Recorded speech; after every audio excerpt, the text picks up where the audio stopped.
So, since may mga nag-request sa atin na for junior high school naman daw po yung ating ilagay.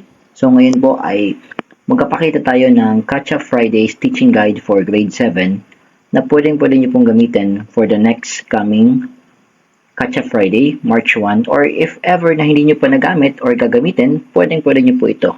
Again, this is for Grade 7 and a sample copy only. Teachers, ito po ay may soft copy sa ating description. So, ayan po, ipakita natin. I-browse natin pa ibaba. Ayan po. So, nilagyan natin ng pictures. Ayan. So, again, ito po ay libre lamang. So, makatulong sa ating mga kapwa teachers na baka wala pong signal or internet to download or maghanap ng mga copies. So, ito po ay meron na tayo.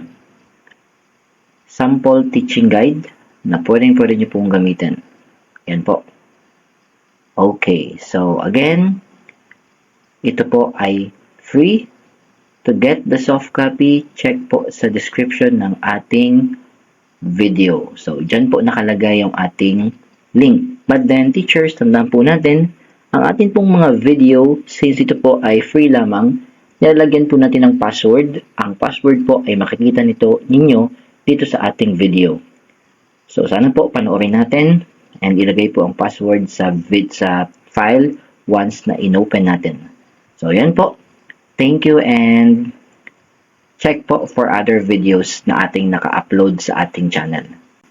Pwede nyo po itong i-share para at least po sa iba na mga grade 7 teachers na mga kakilala nyo ay makuha din nila yung ating sample teaching guide. God bless po.